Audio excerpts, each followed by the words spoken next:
എറണാകുളം കാലടിയിൽ പട്ടാപ്പകൽ വൻ കവർച്ച. സ്കൂട്ടറിൽ പോവുകയായിരുന്നയാളെ കുത്തിവീഴ്ത്തി 20 ലക്ഷം രൂപ തട്ടിയെടുത്തു. പച്ചക്കറി വ്യാപാര സ്ഥാപനത്തിലെ മാനേജർ തങ്കച്ചനെയാണ് ആക്രമിച്ചത്. ഇയാളുടെ നില ഗുരുതരമാണ്. ബൈക്കിൽ വന്ന രണ്ടംഗ സംഘമാണ് കവർച്ച നടത്തിയത്. CCTV ദൃശ്യങ്ങൾ പരിശോധിച്ച് പ്രതികൾക്കായി പോലീസ് അന്വേഷണം തുടങ്ങി.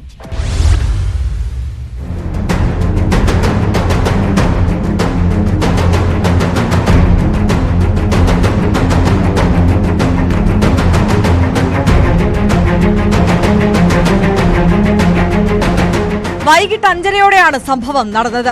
VKD വെജിറ്റബിൾസിലെ മാനേജർ തങ്കച്ചൻ കളക്ഷനുമായി ഉടമയുടെ വീട്ടിലേക്ക് സ്കൂട്ടറിൽ വരികയായിരുന്നു. സംഭവം നടന്നതിന് തൊട്ടടുത്ത് ചെങ്ങലിൽ തന്നെയാണ് ഉടമയുടെ വീട്. അവിടെ എത്താറായപ്പോൾ ബൈക്കിലെത്തിയ 2 പേർ തങ്കച്ചന്റെ വാഹനത്തിന് മുന്നിലെത്തി കയ്യിലുണ്ടായിരുന്ന സ്പ്രേ മുഖത്തേക്കടിച്ചു. തുടർന്ന് കത്തിയെടുത്ത് ഇയാളുടെ വയറ്റിൽ കുത്തി. 3 തവണ കുത്തേറ്റ് തങ്കച്ചൻ താഴെ വീണതിനെ തുടർന്ന് സ്കൂട്ടറിന്റെ സീറ്റിനടിയിൽ സൂക്ഷിച്ചിരുന്ന പണമെടുത്ത് അക്രമികൾ രക്ഷപ്പെടുകയായിരുന്നുവെന്ന് പോലീസ് പറയുന്നു. രക്തം വാർന്ന നിലയിൽ തങ്കച്ചൻ റോഡിൽ കിടക്കുന്നത് കണ്ടവരാണ് ഇയാളെ ആശുപത്രിയിൽ എത്തിച്ചത്.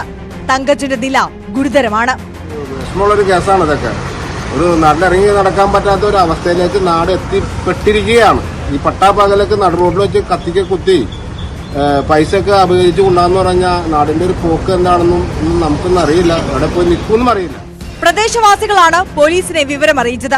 2 അംഗ സംഘമാണ് തങ്കച്ചനെ ആക്രമിച്ചതെന്നാണ് പോലീസിന് ലഭിച്ച വിവരം.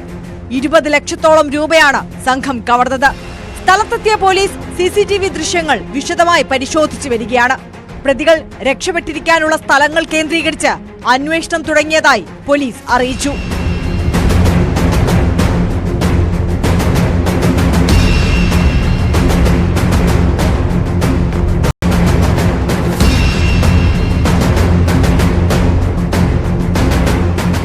News 18 കൊച്ചി.